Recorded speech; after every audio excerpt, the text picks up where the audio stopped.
I'm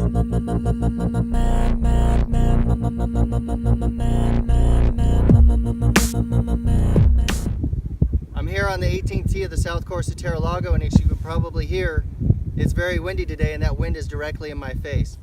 Sam Snead said it best: when it's breezy, swing easy. I'm going to explain to you today how we're going to be able to hit it farther without swinging harder. And I'm going to do it with the help of my buddy Trackman 4. What we first need to realize is the harder we try to hit it, the more the ball is going to spin. The more it spins, it creates lift. The ball always spins on one axis, just like this little ball here. The more it spins, it's going to go up, up, up, up, up. It's also, if the ball gets tilted on its axis, oops, we're going to hit a little draw, it's going to turn into a big hook because of the wind.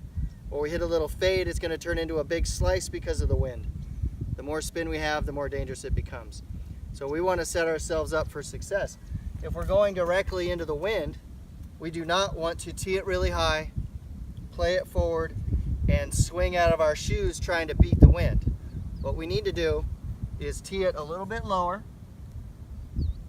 okay, just like so, choke down a touch, and play the ball back instead of off our instep where it normally is. Play the ball back maybe 1.5 balls in your stance. And we're just going to then swing easy.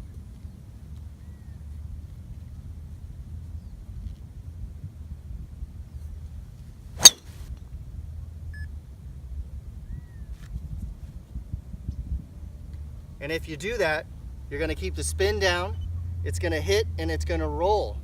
If we get a lot of spin, it's going to go up in the air, come down, short of where you wanted it, and it's not going to have any roll.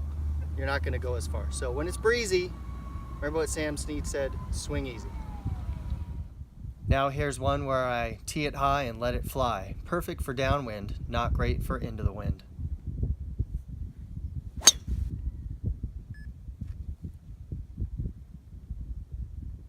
Let's go to Trackman and see it on the numbers.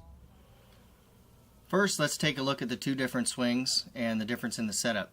Over here on the left, we have the tee it high, let it fly setup, which is great for downwind or just a standard drive. You'll notice that we have a little extra tilt. The ball is teed up quite high, and the ball is positioned near the instep of my lead foot. Over here on the right, we have the tee it low. We're going to hit into the wind, and we're going to swing easy, as Sam Snead said. When it's breezy, swing easy. You can see that the ball is positioned back a little bit, it's teed low, and I have less tilt. I'm trying to hit it a little lower with less spin. Let's take a look at those swings in action. So over here on the left, tee it high, let it fly. I'm trying to get this thing to launch as high as I possibly can. And then over here on the left, I'm trying to, over here on the right, we're trying to hit it nice and easy and through. Let's see what that did to the numbers and see what picture that paints for us. You'll notice here that the club speed on the tee it high and let it fly was almost 112 miles an hour, while the club speed was only 106.5 on the swing easy. The angle of attack, almost 7 degrees up, as opposed to 2.5 degrees up. Low point was almost 8 inches behind the ball, where the low point was close to 3 inches behind the ball. Here's the biggie. Spin rate was 2,900 RPMs, almost 3,000, as opposed to 2,000. We see the difference in the height.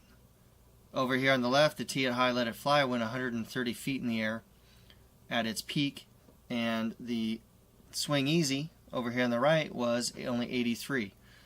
Now we see the carries were almost identical at 240 yards, but we could see the rollout was quite a bit different. This was only 10 yards, where this was another 15 yards beyond that. So because we swung easy, we were able to hit it much farther with, frankly, a lot less effort. The danger of hitting that off shot that gets the spin going right and left and missing the fairway goes down, and the chances of us hitting it farther increase. So it's much easier and much safer to just do what Sam Snead said: when it's breezy, swing easy.